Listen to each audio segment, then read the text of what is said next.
Dear 10, 11 and 12 standard students, இப்போ இந்த video பார்த்துட்டு இருக்க பல பேரோட சுச்சுவேஷன் எப்படி இருக்கு தெரியுமா?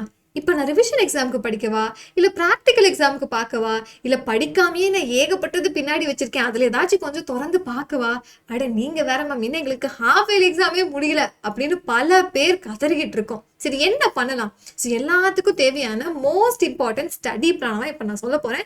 நீங்க வந்து கிளாஸ் 10, 11, 12 பயோமேக்ஸாக இருக்கட்டும், கம்ப்யூட்டர் சயின்ஸாக இருக்கட்டும், இல்லை காமர்ஸ் குரூப்பாகவே இருக்கட்டும், இதை கரெக்டாக ஃபாலோ பண்ணும். எப்போ வரணும்? இனி வரப்போகிற எல்லா எக்ஸாமுக்கும் இந்த பேட்டர்ன் தான். எப்படி படிக்கணும்? இது வரலும் நானும் ஒவ்வொரு விஷயத்த ட்ரை பண்ணி பார்த்துட்டேன். அப்படி ட்ரை பண்ணி குவார்டரியில் ஒரு 50 மார்க் வாங்கினேன் மேம். ஹாஃப் இயர்ல ஏதோ கொஞ்சம் திணறி 70 மார்க் வாங்கிட்டேன் 100க்கு. இல்லை நிறைய பேருக்கு கம்மியும் கூட ஆகிருக்கலாம். பிகாஸ் நிறைய டைம் வந்துட்டு நம்ம படிக்க டைம் இல்லாத போது கொஞ்சம் சறுக்கிடும். அப்படி இது எல்லாத்தையும் தாண்டி பார்க்கும்போது இது இந்த மார்க்கெல்லாம் பார்த்துட்டு இருந்தாலும் அடுத்து நான் ஓவர் திங்க் பண்ண ஆரம்பிச்சிடுவேன். ஓகே, நான் இங்கே எப்படி வாங்கினா என் பப்ளிக்ல என்னோட கட் ஆஃப் என்னவா இருக்க போகுது, எங்கள் வீட்டில் என்ன சொல்லுவாங்க, என் ஃப்ரெண்ட்ஸ் எல்லாம் என்ன மார்க் வாங்கியிருக்காங்க, அப்புறம் வந்து ஸ்கூலுக்கு போயிட்டு நான் வரேன் அப்படின்னா நான் அதுலேயே லேசி ஆயிடுறேன். எனக்கு புக் எடுக்கிறதுக்கான அந்த ஒரு மைண்ட் செட்டே வர மாட்டேங்குது. அப்படியும் இல்லையா, நாளைக்கு எக்ஸாம், இப்போ உடனே ஒரு பயம் வந்துடும். ஐயோ, என்னால் சிலபஸ் முடிக்க முடியுமா, நான் எப்படியாச்சும் பாஸ் ஆயிடுவேனா, யாராச்சும் என்னை காப்பாற்றுவாங்களா, இப்படி இதெல்லாம் தாண்டி மேம் ஹோம்ஒர்க் வேற கொடுக்குறாங்க, நான் இப்போ வேற அப்சர்வேஷன் எழுதணும், ரெக்கார்ட் முடிக்கணும், வேற யாரும் ஹெல்ப்பும் பண்ண முடியாது, நான் தான் பண்ணி ஆகணும். அந்த சுச்சுவேஷன் வேற பல பேருக்கு இருக்கு. சரி, கொஞ்சம் ரிலாக்ஸ் பண்ணலாம் அப்படின்னு ஃபோன் எடுத்தோம் அப்படின்னா அது 10 நிமிஷம் அப்படியே நம்ம நினைச்சோம் அப்படின்னா அது அடுத்த நாள் காலையில விடிஞ்சிருது. அப்படித்தானே? இது எல்லாம் சேர்ந்துதான் நமக்கு என்ன பண்ணிருது, இந்த வயசுல நமக்கு தேவையில்லாத ஒரு ஸ்ட்ரெஸ்ஸை கிரியேட் பண்ணி வச்சிருக்கு. இத எல்லாருமே ஸ்டூடெண்ட்ஸ் ஃபேஸ்ல நம்ம பார்த்துட்டு தான் வந்து ஆகணும். அது ஒவ்வொருத்தரும் எப்படி வந்து கிராஸ் பண்றீங்க, அதுதான் இங்க முக்கியம். ஸோ ஃபர்ஸ்ட் நமக்கு தேவையான ஸ்டடி பிளான் எப்படி படிக்கணும் அப்படிங்கறத தெரிஞ்சுக்கலாம். இது எல்லாத்தையும் தாண்டி இதெல்லாம் உங்களுக்கு இருக்கா முதல்ல, இல்ல நான் வந்து ஏதாச்சும் தெரியாம சொல்லிட்டேன், இதெல்லாம் ஒவ்வொருத்தர் ஸ்டூடெண்டா லைக் நான் படிக்கும் போது இருந்திருக்கும், பட் இதெல்லாம் கிராஸ் பண்ணி வந்துட்டோம். இப்போ இதுல உங்கள எத்தனை பேத்துக்கு இந்த பிரச்சனையெல்லாம் இருக்கு, அதை முதல்ல தெளிவா எனக்கு சொல்லுங்களேன் ப்ளீஸ் கமெண்ட். ஸோ நான் இந்த மாதிரி ஒரு சுச்சுவேஷன்ல இருக்கேன் அண்ட் இது எல்லாமே என்னை சுற்றி ஓடிக்கிட்டே இருக்கு, 3 மாதம் எப்படியாச்சும் என்னை காப்பாற்றி விட்டுருக்கேன் அப்படிங்கிற சுச்சுவேஷன்ல எத்தனை பேருப்பா இருக்கீங்க, அதை நாம தெரிஞ்சுக்கலாம். ஸோ மறக்காம கமெண்ட் பண்ணுங்க. முடியல, ஸோ ஸ்டடி பிளானை பார்த்துடலாம். ஸோ ஒரே ஒரு விஷயம், நான் இந்த ஃபேஸ்லலாம் இருக்கேன் மேம், ஆனால் நான் கொஞ்சம் மாறணும்னு திங்க் பண்ணி வச்சிருக்கேன். ஸோ இந்த வீடியோ பார்த்து கொஞ்சம் நான் மாற்றிக்கணும்னு நினைக்கிறேன். ஓகேவா? அப்போ என்னோட ஃபியூச்சருக்கு நீங்க உங்களோட பாஸ்ட் தேவையே கிடையாது. ஓகேவா? So your future needs you. நீங்க தான் தேவையே தவிர உங்க பாஸ்ட் கிடையாது. அப்போ நீங்க உங்க மைண்ட்ல இப்போ என்ன செட் பண்ணி வச்சிருக்கீங்க, என்னால் முடியும்னு நினைக்கிறீங்களா, நான் எஃபர்ட்டை டபுள் பண்ணலாம் அப்படின்னு நினைக்கிறீங்களா, அது மட்டும்தான் வேணும், வேற எதுவுமே வேண்டாம். இந்த முன்னாடி நான் சொன்ன விஷயங்கள் எல்லாத்தையும் தூக்கி போட்டணும். பட் இதெல்லாம் இருக்கான்னு முதல்ல நான் தெரிஞ்சுக்கணும், அதே எனக்கு கமெண்ட்ல சொல்லுங்க.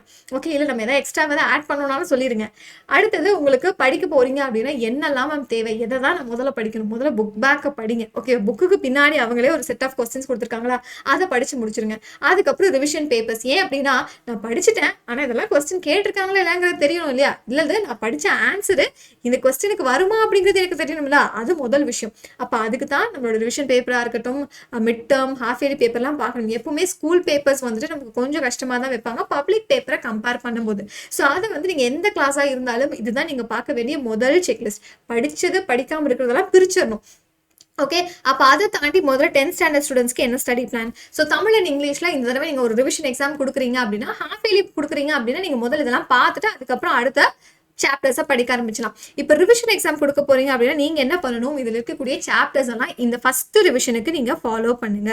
இதை தரோ பண்ணி வச்சுக்கோங்க. ஸோ தட் நம்ம இதை முடிக்கும் போது அடுத்த செட் ஆஃப் சாப்டர்ஸை அடுத்த ரிவிஷனுக்கு ஃபாலோ பண்ணிக்கலாம். பிகாஸ் நான் இது மட்டும் தான் படிக்கணுமா, கிடையாது, இதை ஃபுல்லா படிச்சு முடிச்சிடணும். அதுக்கப்புறம் நம்ம அடுத்த ரிவிஷனுக்கு பேலன்ஸ் இருக்கக்கூடிய சாப்டர்ஸை பார்த்துலாம். ஸோ மேக்ஸ்ல மென்சுரேஷன் கஷ்டமா இருக்கா, இந்த தடவை நம்ம கொஞ்சம் டைம் எடுத்து படிச்சுக்கலாம். ஏன்னா அடுத்தடுத்து வரும்போதுப்பா நமக்கு February எல்லாம் வந்துருச்சு அப்படின்னா நம்ம பழசு ரிவிஷன் பண்ண மட்டும்தான் டைம் இருக்கும், புதுசா பார்க்க டைம் இருக்காது. இப்பயே நம்ம இதெல்லாம் தரோ பண்ணி வச்சுக்கலாம். ஸோ அதே மாதிரி சோஷியல்ல எந்தெந்த சாப்டர்ஸ் இப்போ நீங்க படிச்சு வைக்கணும். ஓகேவா? ஸோ டைம் லீவ் இருக்குன்னா லீவ்லேயே இதெல்லாம் படிச்சு வச்சுக்கோங்க. இல்லை ஃபர்ஸ்ட் ரிவிஷன்ல இந்த சாப்டர்ஸ் எல்லாம் தரோவா படிச்சு முடிச்சணும். நான் தூக்கத்துல எந்திரிச்சு கேட்டாலும் ஆன்சர் பண்ணும், அந்த மாதிரி இருக்கணும். ஸோ அடுத்தது வந்து 12th ஸ்டாண்டர்ட் ஸ்டூடெண்ட்ஸ், இங்க வந்து பயோமேக்ஸ் அண்ட் கம்ப்யூட்டர் சயின்ஸ் ஸ்டூடெண்ட்ஸா இருக்கீங்க அப்படின்னா பிசிக்ஸ்ல வால்யூம் 1. ஸோ உங்களுக்கான ஒரு சென்டம் பிளான் பயாலஜிக்கு, பிசிக்ஸ்க்கு அண்ட் கெமிஸ்ட்ரிக்கு அப்லோட் பண்ணியாச்சு. ஸோ இந்த வீடியோ கீழே அட்டாச் பண்ணி வைக்கிறேன். நீங்க அந்த பிளானை கரெக்டாக ஃபாலோ பண்ணுங்க. அது என்ன சொல்லிப்போம், வால்யூம் 1 ஒரு ரிவிஷனுக்கு, வால்யூம் 2 அடுத்த ரிவிஷனுக்கு. தயவு செஞ்சு நான் எல்லாத்தையும் ஒரே தடவை கம்ப்ளீட்டா படிச்சு முடிக்க போறேன், இங்க 4 சாப்டர் அங்க 2 சாப்டர் இப்படிலாம் பண்ணாதீங்க. நமக்கு கரெக்டா என்னென்ன படிச்சிருக்கோம் படிக்கலங்கிறது இப்ப சுச்சுவேஷன்ல தெரிஞ்சு வச்சிருக்கணும். இதை முடிச்சுட்டு நீங்க ஒரு கொஸ்டின் பேப்பர் எடுத்து பார்த்தீங்க அப்படின்னா தான் தெரியும் நம்ம என்னெல்லாம் படிச்சிருக்கோம் என்னெல்லாம் படிக்கல அப்படின்னு. ஸோ டெஃபினெட்லி வால்யூம் 1 இந்த எக்ஸாமுக்கு முடியுங்க, அதே தான் கெமிஸ்ட்ரிக்குமே. ஓகே, அடுத்தது பயாலஜியில் எந்தெந்த சாப்டர்ஸ் படிக்கணும் உங்களுக்கு அந்த வீடியோஸ் எல்லாமே இருக்கு. நான் வீடியோஸை கீழே பின் பண்ணி வச்சுறேன். ஓகேவா? ஸோ மேத்ஸ்ல எந்தெந்த சாப்டர்ஸ் இந்த ரிவிஷனில் நீங்க தரோவா பார்த்துட்டு போகணும் அப்படிங்கிறது இங்கே மென்ஷன் பண்ணியிருக்கேன். அண்ட் அதே மாதிரி நீங்க காமர்ஸ் இல்லை பிசினஸ் மேத்ஸ் ஸ்டூடெண்ட்ஸா இருக்கீங்க அப்படின்னா நீங்க இந்த சாப்டர்ஸ் எல்லாத்தையுமே ரிவிஷனுக்கு ஒவ்வொரு நாள் ஓகேவா ரீகால் பண்ண ட்ரை பண்ணுங்க. உங்களுக்கு ஹாலிடேஸ் இருக்கு அப்படின்னா இந்த ஹாலிடேஸ்ல இந்த சாப்டர்ஸ் எல்லாம் ரிவிஷன் பண்ணுங்க. 5 மார்க்ஸா இருக்கட்டும், ப்ராப்ளம்ஸா இருக்கட்டும், சால்வ் பண்ணி பாருங்க. எங்கேயாச்சும் எரர் வருதா, மாடலுக்கு ஒரு ப்ராப்ளமாச்சும் எடுத்து சால்வ் பண்ணி பாருங்க. இது ரொம்ப ரொம்ப முக்கியம். நீங்க காமர்ஸ், பிசினஸ் மேத்ஸ் அண்ட் எக்கனாமிக்ஸ்க்கு அண்ட் அக்கௌண்ட்ஸ்க்கு படிக்கிறீங்க அப்படின்னா. அண்ட் அடுத்தது அதே மாதிரி அடுத்தது 11th ஸ்டாண்டர்ட் ஸ்டூடெண்ட்ஸ்க்கும் பிசிக்ஸ், கெமிஸ்ட்ரி, பயாலஜிக்கு நான் ஒரு சென்டம் பிளான் போட்டாச்சு. ஸோ அதில் சொன்னது அதே தான். நம்ம வந்து இங்கே ஒரு கால் அங்கே ஒரு கால் வேண்டாம். நம்ம ஒரு வால்யூம் எடுக்கிறோம். அந்த வால்யூமை ஒரு ரிவிஷனுக்கு நான் தரோ பண்றேன். புக் பேக் எல்லாம் முடிக்கிறேன். அண்ட் அதுக்கப்புறம் இந்த இம்பார்ட்டன்ட் கொஸ்டின்ஸ் எல்லாம் நான் வந்து செக்லிஸ்ட் மாதிரி வச்சு படிக்கிறேன். ஓகேவா? ஸோ இம்பார்ட்டன்ட் கொஸ்டின்ஸ் வந்துட்டு நமக்கு செக்லிஸ்ட் மாதிரி தான். அடுத்தது பயாலஜியோட மோஸ்ட் இம்பார்ட்டன்ட் சாப்டர்ஸ் ஃபர்ஸ்ட் டிவிஷனுக்கு நீங்க எதெல்லாம் படிக்கணும் அப்படிங்கிறது இங்க மென்ஷன் பண்ணிக்க. அதே மாதிரி மேக்ஸ். ஸோ நெக்ஸ்ட் நீங்க காமர்ஸ் ஸ்டூடெண்டா இருக்கீங்க மேம், நிறைய இருக்கு. ஆமா நிறைய இருக்கு. என்ன பண்ணலாம்? இங்க இருக்கக்கூடிய மொதல் ரிவிஷனுக்கு தரோ பண்ணலாம். ஸோ மேக்ஸிமம் இதுலேயே வந்து ஃபுல் போர்ஷன் கவர் ஆகிற மாதிரி இருக்கு ஒரு சில சப்ஜெக்ட்ஸ்க்கு மட்டும். பட் மித்ததை நம்ம என்ன பண்ணலாம் அப்படின்னா அடுத்த ரிவிஷனுக்கு படிச்சுக்கலாம். இப்போ எல்லாத்துக்கும் கிளியர் ஆயிடுச்சு நம்ம என்ன பண்ணணும் வரப்போற இந்த எக்ஸாமுக்கு. ஸோ ஃபர்ஸ்ட் நீங்க வந்து பண்ண வேண்டிய விஷயம் அப்படின்னா இதுவரை நான் சொன்ன அந்த இதுக்கெல்லாம் கமெண்ட் பண்ணிட்டு உங்க எஃபர்ட்டை இனி நீங்க டபுள் பண்ண போறீங்களா? இந்த பிரச்சனையெல்லாம் எனக்கு இருக்கு.